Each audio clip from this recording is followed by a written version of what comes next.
নমস্কার, হাই নিউজে সকলকে স্বাগত। সঙ্গে রয়েছে আমি রিম্পি। শুরু করছি নিউজ স্টুডিও। শুরুতে চোখ রাখবো আজকের হেডলাইন্সে।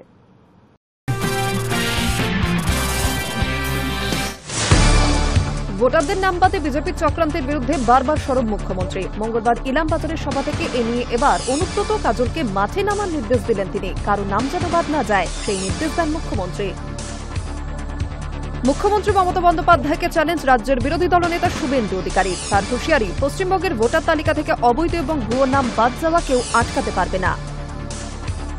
পহেলগাঁও হামলা ৩ জঙ্গি খতম ভারতীয় সেনার হাতে। মঙ্গলবার লোকসভায় জানালেন কেন্দ্রীয় স্বরাষ্ট্রমন্ত্রী অমিত শাহ। জঙ্গিবাদ নিয়ে কড়া সমালোচনা কংগ্রেসের। ঝাড়খণ্ডের দেওঘরের পুণ্যার্থীদের বাসের সঙ্গে ট্রাকের সংঘর্ষ। দুর্ঘটনায় মৃত্যু 18 জন পুণ্যার্থীর। সমাজ মাধ্যমে পোস্ট নিশিকান্ত দুবের। নুন খেয়ে গাইতে হবে গুণ, নিন্দা নৈবচ। মহারাষ্ট্রে কর্মচারীদের জন্য নয়া সোশ্যাল মিডিয়া নীতি বিজেপি পরিচালিত জোট সরকারের। 29 জুলাই মোহনবাগান দিবস। সারা বছর এই দিনটার দিকে তাকিয়ে থাকেন সবুজ মেরুন ভক্তরা। বিশেষ এই দিনে পত্রযোগে শুভেচ্ছা বার্তা মুখ্যমন্ত্রীর। মঙ্গলবার বীরভূমের ইলামবাজার থেকে অজয় নদের উপর বহু প্রতীক্ষিত সেতুর ভার্চুয়াল উদ্বোধন করলেন মুখ্যমন্ত্রী মমতা বন্দ্যোপাধ্যায়। 1 দশকের বেশি সময়ের দাবি পূরণে খুশির হাওয়া বীরভূম ও পশ্চিম বর্ধমানের বাসিন্দাদের মধ্যে। এই 2.73 কিমি দীর্ঘ পাকা সেতু চালু হলে যোগাযোগ যেমন সুগম হবে, তেমনি দুর্ঘটনার আশঙ্কাও অনেকটাই কমবে। আজকে অজয় নদীর ওপর সেতু উদ্বোধন হলো জয়দেব কেন্দুলি খাগড়া রাস্তার সাথে পশ্চিম বর্ধমানের মুচিপাড়া শিবপুর রাস্তার যোগাযোগ স্থাপনকারী অজয় নদীর ওপর একটি বড় সেতু। এর আগেও অনেক সেতু হয়েছে, ফলে যারা জয়দেব কেন্দুলির মেলায় আসেন তাদের আসাটা খুবই সহজ হয়ে যাবে। ভোটারদের নাম বাদে বিজেপির চক্রান্তের বিরুদ্ধে বারবার সরব হয়েছেন মুখ্যমন্ত্রী মমতা বন্দ্যোপাধ্যায়। মঙ্গলবার ইলামবাজারের সভা থেকে এই নিয়ে অনুব্রত কাজল শেখদের মাঠে নামার নির্দেশ দিলেন মুখ্যমন্ত্রী। কারো নাম যেন বাদ না যায় সেই নির্দেশও দিয়েছেন তিনি।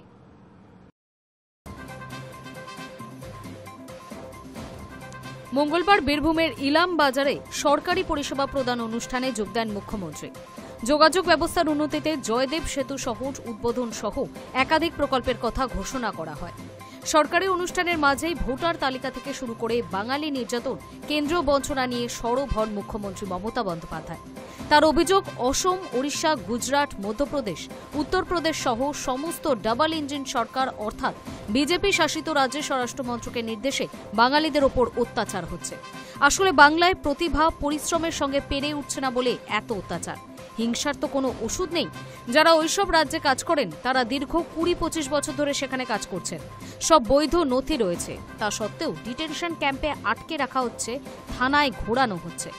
আমি বলছি তারা সবাই ফিরে আসুক। চাইলে রাজ্য সরকার গাড়ি ভাড়াও দেবে। তারপর বোঝা যাবে কে সত্যি কে মিথ্যে। 100 দিনের কাজেও আমরা পরপর 5 বছর ফার্স্ট হয়েছিলাম অল ইন্ডিয়ায়। তাই হিংসার তো কোনো ওষুধ নেই। দিয়েছে টাকাটা বন্ধ করে, আর বলে বেড়াচ্ছ না চুরি করেছে। আমি বলি, তোমার বড় বড় চোরগুলো বসে আছে উত্তরপ্রদেশে, রাজস্থানে, মধ্যপ্রদেশে বিজেপির ডাবল ইঞ্জিন সরকারে। তাদের জন্য তুমি কি করেছো? বাংলায় প্রতিভা আছে বলে যত অত্যাচার বাংলা ভাষার উপর করতে হবে, আমরা এটা মানছি না, মানব না। 29 লক্ষ টাকা ব্যয়ে আমরা কর্মশ্রী প্রকল্প করেছি। এবং আমি বলছি, পরিযায়ী শ্রমিক যারা আছেন তাদের পরিবারদের বলছি, ওদের বলুন চলে আসতে। বাংলায় কাজের অভাব নেই, চলে আসতে বলুন। যে কাজ ওরা বাইরে করে সে কাজ ওরা এখানেও করতে পারে। ওরা যদি ফিরে আসতে চায় ওদের গাড়ি ভাড়া আমরা করে দেবো। ওরা যদি ফিরে আসতে চায় ওদের রেশন কার্ড করে দেবো। ওরা যদি ফিরে আসতে চায় ওদের স্বাস্থ্যসাথী কার্ড করে দেব। ওরা যদি ফিরে আসতে চায় আমরা ওদের কর্মশ্রী প্রকল্পে ইমিডিয়েট জয়েন করাবো, জব কার্ড তৈরি করে।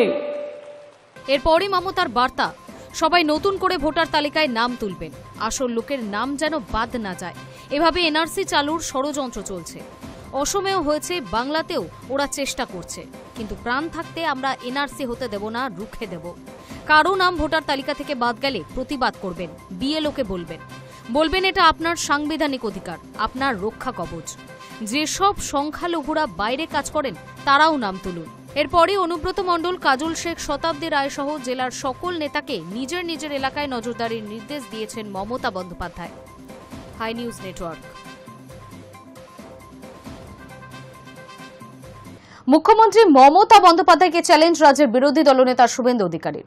বাংলার ভোটার তালিকায় বিশেষ নিবিড় সমীক্ষা ঘিরে ধীরে ধীরে পারদ চড়ছে রাজনীতির। স্বভাবসুলভ ভঙ্গিতে শুভেন্দুর হুঁশিয়ারি, পশ্চিমবঙ্গের ভোটার তালিকা থেকে অনেক নাম বাদ পড়বে। এর আগে সোমবার মুখ্যমন্ত্রী কারো নাম বাদ না যাওয়ার সতর্ক বার্তা দিয়েছিলেন বিএলওদের উদ্দেশ্যে। এরপরই মঙ্গলবার সাংবাদিক বৈঠকে মুখ্যমন্ত্রীকে সরাসরি এই হুঁশিয়ারি রাজ্যের বিরোধী দলনেতার। ভোটার তালিকার বিশেষ নিবিড় সমীক্ষা ঘিরে প্রতিনিয়ত বৃদ্ধি পাচ্ছে রাজনৈতিক উত্তাপ। মুখ্যমন্ত্রী মমতা বন্দ্যোপাধ্যায়কে চ্যালেঞ্জ বিরোধী দলনেতা শুভেন্দু অধিকারীর। তার দাবি, পশ্চিমবঙ্গের ভোটার তালিকা থেকে অনেক নাম বাদ পড়বে। এর আগে সোমবার মুখ্যমন্ত্রী সতর্কবার্তা দিয়েছিলেন বিএলওদের উদ্দেশ্যে। কারণ নাম যেন বাদ না পড়ে, রাজ্য সরকারের কর্মী হিসেবে তা নিশ্চিত করতে হবে। এই সতর্কবার্তার পর মঙ্গলবার সাংবাদিক বৈঠক ডেকে শুভেন্দু দাবি করলেন, ভোটার তালিকা থেকে অবৈধ এবং ভুয়ো নাম বাদ যাওয়া কেউ আটকাতে পারবে না। বিজেপির রাজ্য দপ্তরে সাংবাদিক বৈঠক করে শুভেন্দু মঙ্গলবার বলেন, মুখ্যমন্ত্রী বলছেন কোনো নাম বাদ যেতে দেবেন না, কিন্তু নাম বাদ যাবেই। শুভেন্দু আরও বলেন, রোহিঙ্গা, বাংলাদেশি অনুপ্রবেশকারী, মৃত ভোটার, একাধিক জায়গার ভোটার তালিকায় নাম থাকা ভোটার এবং মুখ্যমন্ত্রী ও আইপ্যাকের যৌথ উদ্যোগে তৈরি হওয়া ভুয়ো ভোটারদের নাম কিছুতেই তালিকায় থাকবে না। এই সব নাম কাটা পড়বে। বাংলাদেশে অনুপ্রবেশকারী বলতে তিনি কাদের বোঝাতে চাইছেন সে ব্যাখ্যাও বিরোধী দলনেতা স্পষ্টভাবে দিয়েছেন। পাশাপাশি প্রতিবেশী দেশগুলি থেকে ধর্মীয় কারণে অত্যাচারিত হয়ে যে হিন্দু, বৌদ্ধ, জৈন, শিখ, খ্রিস্টানরা চলে এসেছেন তারা অনুপ্রবেশকারী নন, তারা সিএএ এর মাধ্যমে বৈধ ভারতীয় নাগরিকত্ব পাবেন বলে দাবি শুভেন্দুর। আমরা তো বলছি যে বাংলাদেশ থেকে ধর্মীয় কারণে যারা এসেছেন তারা শরণার্থী, তারা অনুপ্রবেশকারী নন। শরণার্থীদের নাম বাদ যাবে না, যত ভয় দেখালুক। আর উনার যে ঢোল বাজানো মিডিয়ার একটা অংশ প্রচার করুক, কোনো ফায়দা হবে না। নাম বাদ যাবে কাদের? রোহিঙ্গাদের, বাংলাদেশি মুসলমান অনুপ্রবেশকারী, মৃত, ডুপ্লিকেট এন্ট্রি এবং ফেক, যার তালিকা বারুইপুর পূর্ব এবং ময়না আজকে এখানে আমি প্রকাশিত করলাম। এটা কন্টিনিউয়াস চলবে যতক্ষণ না first week of January final voter list বেরোচ্ছে। উল্লেখ্য, দিল্লিতে বাঙালি মহিলা এবং শিশুর উপরে পুলিশে অত্যাচারের অভিযোগ তুলে ভিডিও পোস্ট করেছিলেন মুখ্যমন্ত্রী। সেই প্রসঙ্গে সোমবার দিল্লি পুলিশের করা সাংবাদিক বৈঠকের কথাও মঙ্গলবার টেনে এনেছেন শুভেন্দু। পুলিশে অত্যাচারের ভুয়ো কাহিনী তৈরি করে মুখ্যমন্ত্রী গুজব রটিয়েছেন বলে শুভেন্দু মন্তব্য করেন। বিরোধী দলনেতার কথায়, মুখ্যমন্ত্রী মিথ্যা খবর ছড়াচ্ছেন। মমতার বিরুদ্ধে আইনি পদক্ষেপ করতে দিল্লি পুলিশকে তিনি অনুরোধ করছেন বলে সাংবাদিক বৈঠকে মন্তব্য করেন শুভেন্দু। তার আরও দাবি, দিল্লিবাসী বাঙালিদের উদ্দেশ্যে আহ্বান জানান মমতার বিরুদ্ধে পুলিশে অভিযোগ দায়ের করার জন্য। High news network. ২৬ নির্বাচনের আগে কেষ্টই ভরসা তৃণমূল সুপ্রিমো মমতা বন্দ্যোপাধ্যায়ের। ভাষা আন্দোলন ও একগুচ্ছ কর্মসূচি নিয়ে বর্তমানে বীরভূমে রয়েছেন মমতা। সোমবার বিকেলে কোর কমিটির সদস্যদের সঙ্গে বৈঠকও করেন তিনি। সেখানেই অনুব্রত মণ্ডলকে বীরভূমে কোর কমিটির কনভেনার করার সিদ্ধান্ত নেওয়া হল। আপাতত কোর কমিটির হাতেই বীরভূম পরিচালনার দায়িত্ব ছাড়লেন দলনেত্রী। ২৬ ভোটের আগে কেষ্টতে আস্থা রাখলেন তৃণমূল সুপ্রিমো মমতা বন্দ্যোপাধ্যায়। ভাষা আন্দোলন সহ ঠাসা কর্মসূচি নিয়ে বর্তমানে বীরভূমেই রয়েছেন মমতা। সোমবার বিকেলে কোর কমিটির সদস্য অনুব্রত মণ্ডল, রাজ্যের কারামন্ত্রী চন্দ্রনাথ সিং, বিধানসভার উপাধ্যক্ষ আশিস বন্দ্যোপাধ্যায়, বীরভূম জেলা পরিষদের সভাধিপতি কাজল শেখ, সিউড়ির বিধায়ক বিকাশ রায়চৌধুরী, লাভপুরের বিধায়ক অভিজিৎ সিংহ, তৃণমূল নেতা সুদীপ্ত ঘোষ, বীরভূম সাংসদ শতাব্দী রায়, বোলপুরের সাংসদ অসিত মাল, রাজ্যের পুর ও নগরোন্নয়ন মন্ত্রী ফেরাদ হাকিম, রাজ্যসভার সাংসদ শামিরুল ইসলামের উপস্থিতিতে বৈঠক করেন দলনেত্রী। সেখানে অনুব্রত মণ্ডল ওরফে কেষ্টকে বীরভূমের কোর কমিটির কনভেনর অর্থাৎ আহ্বায়ক করার সিদ্ধান্ত নিলেন তিনি। পাশাপাশি কমিটিতে পরবর্তীতে আদিবাসী নেতা রবি মুর্মুকে যুক্ত করা হবে বলেও খবর রয়েছে, যদিও তা ঘোষণা করা হবে কলকাতা থেকেই। এদিকে বীরভূমের জেলা সভাপতির পদ এখনও শূন্য, ফলে কোর কমিটির ওপরই বীরভূম পরিচালনার দায়িত্ব ছেড়েছেন দলনেত্রী। এদিনের বৈঠকে ফের তিনি সকলকে একসঙ্গে জোট বেঁধে কাজ করার নির্দেশ দেন বলেই সূত্রের খবর। 2022 সালে বীরভূমের দাপুটে নেতা অনুব্রত মণ্ডল গরু পাচার মামলায় গ্রেপ্তার হওয়ার পর কোর কমিটি তৈরি করে বীরভূমের দায়িত্ব সদস্যদের হাতে ছেড়ে দিয়েছিলেন তৃণমূল সুপ্রিমো। তবে এবার জেল মুক্তির পরে কনভেনর পদে কেষ্ট। High news network. যান্ত্রিক ত্রুটির কারণে সোমবার বন্ধ হয়েছিল কবি সুভাষ মেট্রো পরিষেবা। পরে জানা যায় সমস্যা সাময়িক নয়, স্টেশনের একাধিক পিলারে ফাটল ধরা পড়েছে। ফলে যাত্রী সুরক্ষার কথা মাথায় রেখে অনির্দিষ্টকালের জন্য বন্ধ কবি সুভাষ মেট্রো স্টেশন। ফলে দুর্ভোগে যাত্রীরা।